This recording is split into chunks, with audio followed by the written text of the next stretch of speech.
So that segment's back, Mike. How the Faaark did you tip that?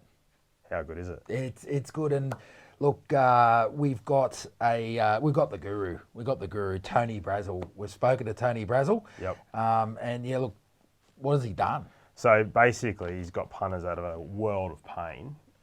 Last race at Hawkesbury on Saturday, and I noticed on socials the GOAT. They've been floating around calling him the GOAT. A few blokes have done their ass for the first 7 races or 8 races, and they've just chimed in and followed Tony home there. Look, the interesting thing is I spoke to Tony earlier in the week, and just learning about what goes behind that winner is very interesting for punters, in particular those who always wonder about what you look for in trials and how you transfer that to the track. All right. Nuggets of gold in this one. Let's check it out. Hi, Tony. How are you? I'm really well, Damien. Ready to go. Ready to go after a big autumn campaign. And look, congratulations on your effort, particularly in April. We saw you top the leaderboard at Sky from 220 tips in April. I trust the punting balance is looking very healthy at the moment.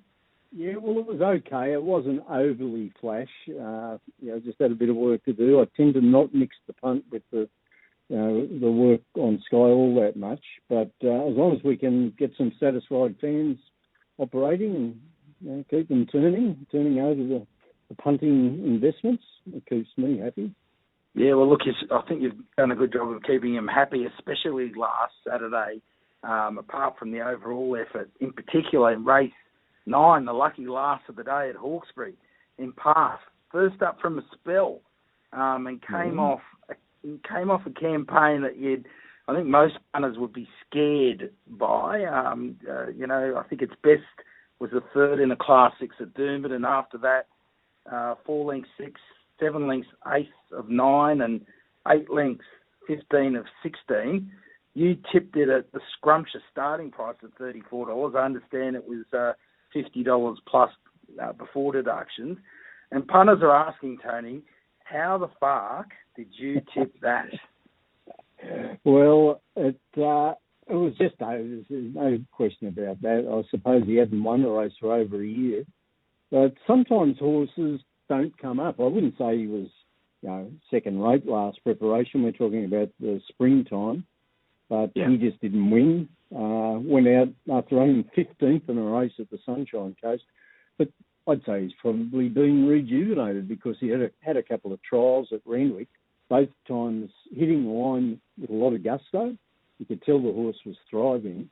And really, the first thing I do when I start to set up my form for each meeting is to go through the trialers and then find the trialers that didn't have blinkers on. So if they've suddenly been produced at the races with the blinkers on, you get the impression they might be roughly 2 lengths up the sleeve. And some trainers, you've got to think like a trainer sometimes, some trainers just do it all the time. The horses don't trial in blinkers. Presto, race day, they've got the headgear on.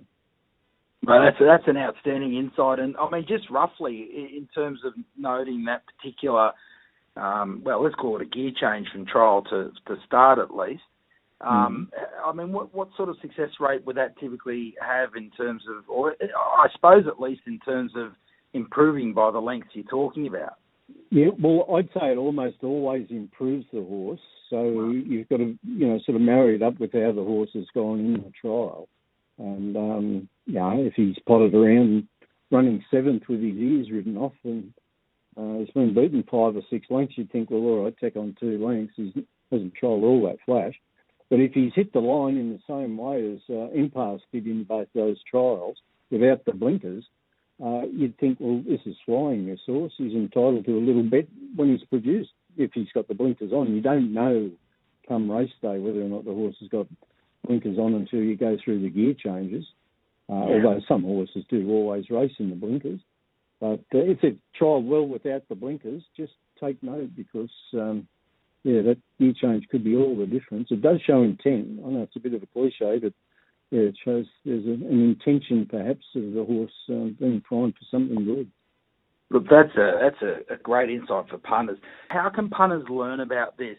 Your analysis of trials and so forth, which you obviously do a lot of. Where can they go to get this stuff across the Sky Media Network? Yeah, well, these days, in days gone by, we used to have a show called Trials and Tribulations where we went through all the trials. It was a half-hour show, and we illustrated some of the good trials. But these days, you can watch the trials live, so it's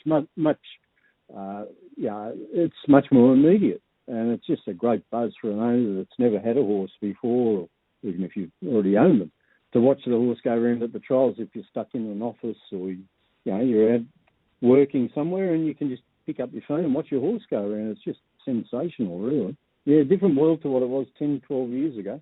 What we can do now is project in our trial column at the Sky website. It's called the Spy Files. And what I do is pick the eyes out of the best trialers and just offer to punters a selection of the best trialers from, say, the previous week's sessions. So, look, Tony, hey, thank you very much. I think you've given punters a real leg up there in terms of identifying opportunities that may not be built into the market. So, look, that's always a great thing. I know a lot of punters are always looking for that sort of thing. So, thanks again, Tony. We appreciate your time and all the best for the Winter Carnival. No, thanks, guys, and I very much enjoyed watching your product.